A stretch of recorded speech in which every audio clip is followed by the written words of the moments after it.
Atos dos Apóstolos. Capítulo 17. Arautos do Evangelho.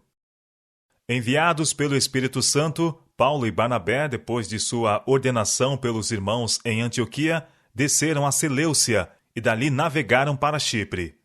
Atos capítulo 13, verso 4. Assim começaram os apóstolos sua primeira viagem missionária. Chipre era um dos lugares para onde os crentes tinham fugido de Jerusalém por causa da perseguição que se seguiu à morte de Estevão. Foi de Chipre que alguns homens tinham viajado para Antioquia, anunciando o Senhor Jesus. O próprio Barnabé era natural de Chipre, e agora ele e Paulo, acompanhados por João Marcos, parente de Barnabé, visitavam essa ilha. A mãe de Marcos era uma convertida à religião cristã, e seu lar em Jerusalém era um abrigo para os discípulos. Ali estavam sempre certos de ser bem-vindos para ocasiões de repouso. Foi durante uma dessas visitas dos apóstolos ao lar da mãe de Marcos que este propôs a Paulo e Barnabé acompanhá-los em sua viagem missionária. Ele sentiu o favor de Deus em seu coração e almejava devotar-se inteiramente à obra do ministério evangélico. Chegando a Salamina, os apóstolos anunciavam a palavra de Deus nas sinagogas dos judeus, e havendo atravessado a ilha de Pafos, acharam um certo judeu mágico, falso profeta, chamado Bar-Jesus, o qual estava com o procônsul Sérgio Paulo, varão prudente. Este, chamando a si Barnabé e Saulo, procurava muito ouvir a palavra de Deus, mas resistia-lhe Elimas, o encantador, que assim se interpreta o seu nome, procurando apartar da fé o procônsul. Atos capítulo 13, versos 5 a 8. Não é sem luta que Satanás permite o reino de Deus estabelecido na terra. As forças do mal estão empenhadas em incessante luta contra os instrumentos indicados para disseminar o Evangelho. E esses poderes das trevas são especialmente ativos quando a verdade é proclamada diante de homens de reputação e genuína integridade. Assim foi quando Sérgio Paulo, o procônsul de Chipre, estava ouvindo a mensagem do Evangelho. O procônsul tinha solicitado a presença dos apóstolos para ser instruído na mensagem que possuíam, e agora as forças do mal, operando por intermédio de Elimas, o encantador, procuravam com malignas sugestões desviá-lo da fé e impedir assim os propósitos de Deus. Dessa maneira, sempre trabalha o inimigo caído para conservar em suas fileiras homens de influência que, se convertidos, prestariam eficiente serviço à causa de Deus. Mas o fiel obreiro do Evangelho não precisa temer malogro à mão do inimigo, pois é seu privilégio ser assistido com o poder do alto a fim de enfrentar cada satânica influência. Embora penosamente assediado por Satanás, Paulo teve a coragem de repreender aquele por cujo intermédio o inimigo agia. Cheio do Espírito Santo, o apóstolo, fixando os olhos nele, disse: Ó filho do diabo, cheio de todo o engano e de toda a malícia, inimigo de toda a justiça, não cessarás de perturbar os retos caminhos do Senhor? Eis aí, pois, agora contra ti a mão do Senhor, e ficarás cego, sem ver o sol por algum tempo. E no mesmo instante a escuridão e as trevas caíram sobre ele, e andando à roda buscava quem o guiasse pela mão. Então o procônsul, vendo o que havia acontecido, creu, maravilhado na doutrina do Senhor. Atos capítulo 13, versos 9 a 12. O mágico tinha cerrado os olhos às evidências da verdade do Evangelho, e o Senhor, em justa indignação, fez que seus olhos naturais se fechassem, deles excluindo a luz do dia. Essa cegueira não foi permanente, mas apenas por certo período, a fim de que fosse advertido e se arrependesse, buscando o perdão de Deus a quem tão gravemente ofendera. A confusão em que assim foi lançado tornou de nenhum efeito suas artes sutis contra a doutrina de Cristo.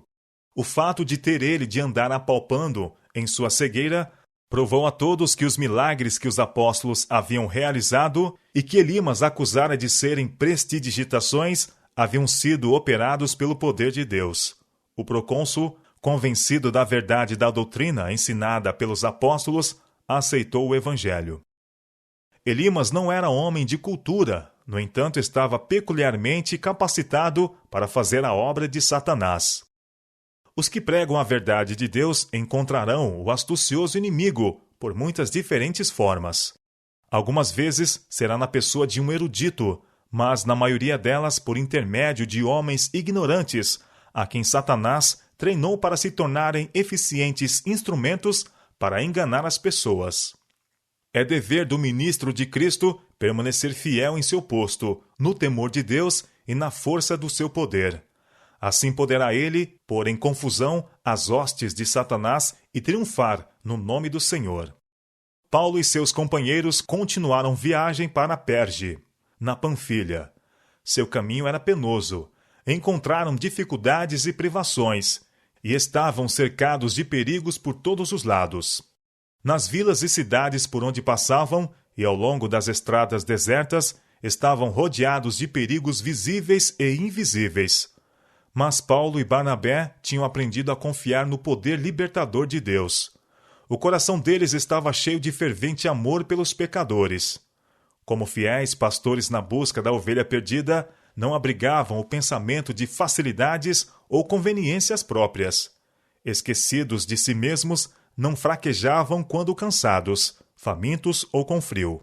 Eles tinham em vista um único objetivo: a salvação dos que vagueavam distante do redil. Foi aqui que Marcos, dominado por temor e desânimo, hesitou por um momento em seu propósito de consagrar-se de todo o coração à obra do Senhor.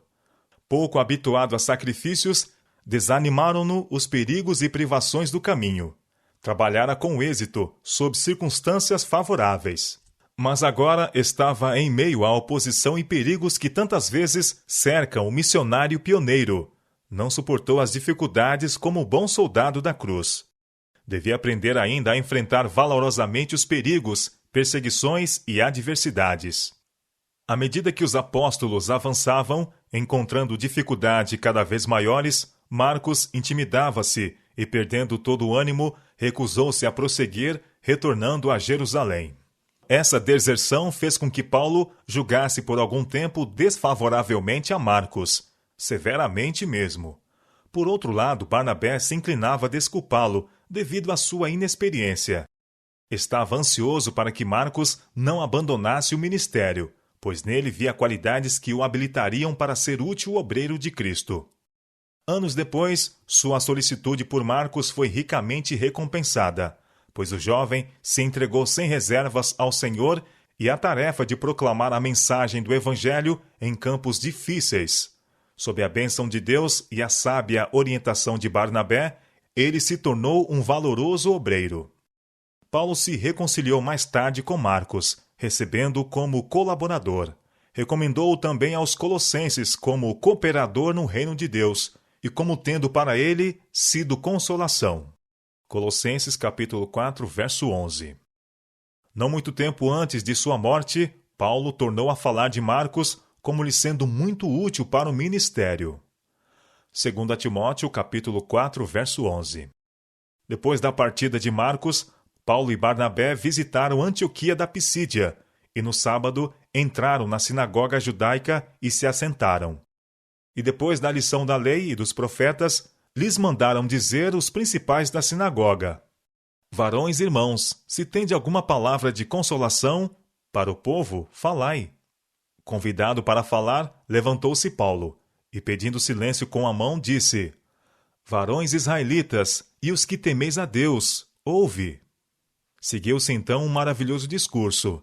Ele começou por historiar a maneira como o Senhor havia tratado com os judeus desde o tempo de seu libertamento do cativeiro egípcio, e como fora prometido um Salvador da semente de Davi. E ousadamente declarou que da descendência deste, conforme a promessa, levantou Deus a Jesus para Salvador de Israel, tendo primeiramente João, antes da vinda dele, pregado a todo o povo de Israel o batismo do arrependimento. Mas João, quando completava a carreira, disse: Quem pensais vós que eu sou? Eu não sou o Cristo, mas eis que após mim vem aquele a quem não sou digno de desatar as alparcas dos pés. Assim, com poder, ele pregou a Jesus como Salvador, o Messias da promessa. Depois de haver feito essa declaração, disse Paulo: Varões irmãos, filhos da geração de Abraão, e os que dentre vós temem a Deus, a vós vos é enviada a palavra desta salvação. Por não terem conhecido a este, os que habitavam em Jerusalém e os seus príncipes condenaram-no, cumprindo assim as vozes dos profetas que se leem todos os sábados. Atos capítulo 13, versos 13 a 27. Paulo não hesitou em falar com clareza a verdade concernente à rejeição do Salvador pelos dirigentes judaicos. E, embora não achassem alguma causa de morte, pediram a Pilatos que ele fosse morto. E, havendo eles cumprido todas as coisas que dele estavam escritas, tirando-o do madeiro, o puseram na sepultura. Mas Deus o ressuscitou dos mortos.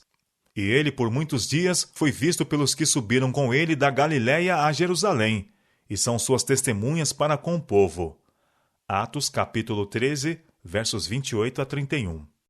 E nós vos anunciamos, continuou o apóstolo, que a promessa que foi feita aos pais, Deus a cumpriu a nós, sendo seus filhos, ressuscitando a Jesus, como também está escrito no Salmo 2.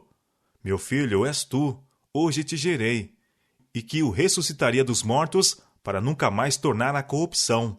Disse-o assim: as santas e fiéis bênçãos de Davi vos darei, pelo que também em outro salmo diz: não permitirás que o teu santo veja a corrupção, porque na verdade, tendo Davi no seu tempo servido conforme a vontade de Deus, dormiu e foi posto junto de seus pais e viu a corrupção.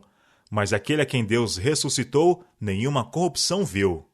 Atos capítulo 13, versos 32 a 37. E então, tendo falado claramente do cumprimento de profecias familiares concernente ao Messias, Paulo pregou-lhes o arrependimento e a remissão dos pecados mediante os méritos de Jesus, Salvador deles. Seja-vos, pois, notório, varões irmãos, disse ele, que por este se vos anuncia a remissão dos pecados. E de tudo que, pela lei de Moisés, não pudestes ser justificados, por ele é justificado todo aquele que crê. Atos capítulo 13, versos 38 a 39. O Espírito de Deus acompanhou as palavras faladas e os corações foram tocados. O apelo do apóstolo às profecias do Antigo Testamento e sua declaração de que elas haviam sido cumpridas no ministério de Jesus de Nazaré levaram à convicção muitas pessoas que suspiravam pelo advento do Messias prometido. As palavras de afirmação dos apóstolos de que as boas novas de salvação eram para judeus e gentios igualmente trouxeram esperança e alegria a todos os que não haviam sido contados entre os filhos de Abraão segundo a carne. E saindo os judeus da sinagoga, os gentios rogaram que no sábado seguinte lhes fossem ditas as mesmas coisas. Tendo finalmente a congregação se dispersado, muitos dos judeus e dos prosélitos religiosos que tinham aceitado as boas novas, que lhes foram apresentadas naquele dia, seguiram a Paulo e Barnabé, os quais, falando-lhes, os exortavam a que permanecessem na graça de Deus. Atos capítulo 13, versos 42 e 43. O interesse despertado em Antioquia da Pisídia pelo discurso de Paulo reuniu no sábado seguinte quase toda a cidade para ouvir a palavra de Deus. Então os judeus, vendo a multidão, encheram-se de inveja e, blasfemando, contradiziam o que Paulo dizia. Mas Paulo e Barnabé, usando de ousadia, disseram: era necessário que a vós se vos pregasse primeiro a palavra de Deus, mas visto que a rejeitais e vos não julgais dignos da vida eterna, eis que nos voltamos para os gentios, porque o Senhor assim nolo mandou. Eu te pus para a luz dos gentios, para que sejas de salvação até os confins da terra. E os gentios, ouvindo isso, alegraram-se e glorificavam a palavra do Senhor, e creram todos quantos estavam ordenados para a vida eterna. Eles se rejubilaram grandemente de Jesus os reconhecer como filhos de Deus, e com coração grato atentavam à palavra pregada. Os que creram foram zelosos em comunicar a mensagem do Evangelho a outros, e assim a palavra do Senhor se divulgava por toda aquela província. Atos capítulo 13, versos 44 a 49. Séculos antes, profetas haviam antecipado essa colheita de gentios, mas aquelas visões proféticas tinham sido apenas obscuramente entendidas. Oséias havia dito: todavia, o número dos filhos de Israel será como a areia do mar, que não pode medir-se nem contar-se. E acontecerá que no lugar onde se lhes dizia, vós não sois meu povo, se lhes dirá, vós sois filhos do Deus vivo. Oséias capítulo 1, verso 10. E outra vez, semearei Israel para mim na terra, e compadecer-me-ei da desfavorecida, e a não meu povo direi, tu és o meu povo. Ele dirá, tu és o meu Deus. Oséias capítulo 2, verso 23. O próprio Salvador, durante o seu ministério terrestre, predisse a disseminação do Evangelho entre os gentios. Na parábola da vinha, ele declarou aos impenitentes judeus, o reino de Deus vos será tirado, e será dado a uma nação que deu seus frutos. Mateus capítulo 21, verso 43. E depois da ressurreição, ele comissionou os discípulos para irem por todo o mundo, a ensinar todas as nações. Não deviam deixar de advertir ninguém, mas deviam pregar o evangelho a toda a criatura. Marcos capítulo 16, verso 15. Voltando-se para os gentios em Antioquia da Pisídia, Paulo e Barnabé não deixaram de trabalhar pelos judeus de outras partes, onde quer que a oportunidade lhes deparasse ouvintes. Posteriormente, em Tessalônica, em Corinto, em Éfeso e em outros importantes centros, Paulo e seus companheiros de trabalho pregaram o evangelho tanto a judeus como a gentios. Mas suas maiores energias eram daí por diante dirigidas no sentido de estabelecer o reino de Deus em território gentílico, entre os povos que tinham pouco ou nenhum conhecimento do verdadeiro Deus e de seu Filho. O coração de Paulo e seus associados no trabalho estava aberto em benefício dos que estavam sem Cristo, separados da comunidade de Israel e estranhos ao concertos da promessa, não tendo esperança e sem Deus no mundo. Efésios capítulo 2, verso 12. Mediante a incansável ministração dos apóstolos aos gentios, os estrangeiros e forasteiros, os que antes estavam longe, aprenderam que pelo sangue de Cristo chegaram perto e que pela fé em seu sacrifício expiatório podiam tornar-se concidadãos dos santos e da família de Deus. Efésios capítulo 2, versos 13 e 19. Avançando pela fé, Paulo trabalhou sem cessar pela edificação do reino de Deus entre os que tinham sido negligenciados pelos mestres de Israel. Exaltava constantemente a Cristo Jesus como Rei dos Reis e Senhor dos Senhores. E exortava os crentes a permanecerem arraigados e sobreedificados nele e confirmados na fé. Colossenses capítulo 2, verso 7. Para os que creem, Cristo é o firme fundamento. Sobre essa pedra viva podem edificar igualmente judeus e gentios. Ela é suficientemente grande para todos e forte bastante para sustentar o peso e o fardo de todo o mundo. Este é um fato plenamente reconhecido pelo próprio Paulo. Nos dias finais de seu ministério, quando dirigindo-se a um grupo de crentes gentios que tinham permanecido firmes em seu amor pela verdade do Evangelho, o apóstolo escreveu: edificado sobre o fundamento dos apóstolos e dos profetas, de que Jesus Cristo é a principal pedra da esquina. Efésios capítulo 2, verso 20. Como a mensagem do Evangelho se espalhasse na Pisídia, judeus incrédulos de Antioquia, em seu cego preconceito, incitaram algumas mulheres religiosas e honestas e os principais da cidade a levantarem perseguição contra Paulo e Barnabé e os lançaram fora daquele distrito. Os apóstolos não ficaram desencorajados por esse tratamento. Lembraram-se das palavras de seu mestre. Bem-aventurados sois vós, quando vos injuriarem e perseguirem, e mentindo, disserem todo mal contra vós por minha causa. Exultai e alegrai-vos, porque é grande o vosso galardão nos céus, porque assim perseguiram os profetas que foram antes de vós. Mateus capítulo 5, versos 11 e 12. A mensagem do Evangelho estava avançando, e os apóstolos tinham todo motivo para sentir-se encorajados. Suas atividades entre os de Antioquia da Pisídia tinham sido ricamente abençoadas, e os crentes, a quem tinham deixados a conduzir a obra sozinhos por algum tempo, estavam cheios de alegria e do Espírito Santo. Atos capítulo 13, verso 52.